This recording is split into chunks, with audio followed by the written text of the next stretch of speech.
মাশাআল্লাহ।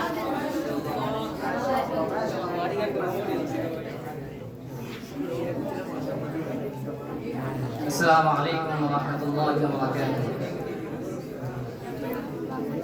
الحمد لله وكفى وسلام على عباده الذين اصطفى.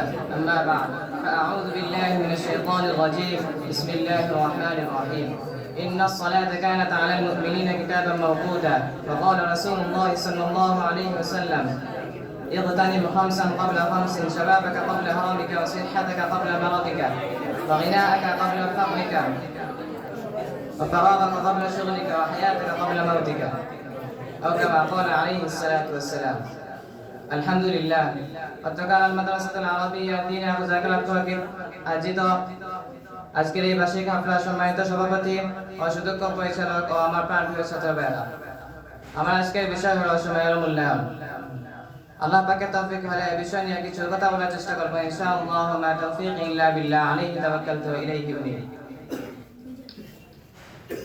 প্রিয় উপস্থিতি, নদীর স্রোতের মতো ক্রমমান সময়ের প্রয়োজন প্রতি মুহূর্ত কারোর জন্য সে থেমে থাকে না। জীবনের সাফল্যের মূল মন্ত্রই হলো সময়ের সঠিক ব্যবহার। মহামূল্য সময়কে যে সঠিকভাবে ব্যবহার করতে জানে সেই পারে সাফল্য অর্জন করতে। আর যারা সময়ের মূল্য জানে না তারা জীবনে কখনো সুখী হতে পারে না। তাই সময় থাকতে সময়ের সঠিক ব্যবহার করে সাফল্য অর্জন করা আমাদের জীবনের প্রধান লক্ষ্য হওয়া উচিত। সুপ্রিয় উপস্থিতি, এ দ্বারার বুকে সৃষ্টিজীবের অবস্থানকাল একটি নির্দিষ্ট সময় পর্যন্ত। তাই তো অনির্বাচ সত্য হলো জন্ম নিলেই মৃত্যুবরণ করতে হয়। জন্ম থেকে মৃত্যু পর্যন্ত যে অবকাশ দেওয়া হয় তাকেই বলে জীবন। আর জীবন আসলে এই সময়ের সমষ্টি। প্রতিটি কণা জীবনের অমূল্য সম্পদ, কেননা সময় একবার হাতছাড়া হয়ে গেলে তা কোনোদিন ফিরে পাওয়া সম্ভব নয়। অমূল্য রত্ন এই সময়কে কাজে লাগানোই জ্ঞানের পরিচয়।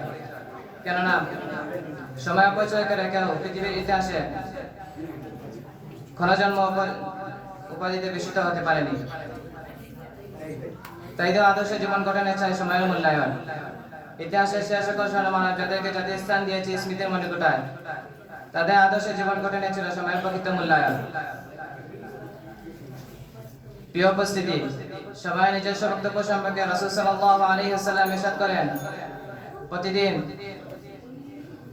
সূর্য উদিত হওয়ার সাথে সাথে দিন এই বলে ঘোষণা করে দিয়েছে, কেউ যে কোনো ভালো কাজ করতে চায় তাহলে সে যেন করে নেয়, কেননা আমি আর ফিরে আসবো না। ধনী করে ফকির মিসকিন সকলের জন্য আমি সমান। আমি বড় নিষ্ঠুর, আমি কারোর সাথে সৎ ব্যবহার করতে শিখিনি। তবে আমার সাথে যে সৎ ব্যবহার করবে সে কখনো বঞ্চিত হবে না, বরং আমি তাকে সফল জীবনের গ্যারান্টি দিতে পারি। আল্লাহ পাক রব্বুল আলামিন আমাদেরকে সময়ের গুরুত্ব বোঝা এবং সময়কে কাজে লাগিয়ে সাফল্য অর্জন করার তৌফিক দান করুন। আমিন ওয়া আখিরু দাওয়ানা আলহামদুলিল্লাহি রাব্বিল আলামিন।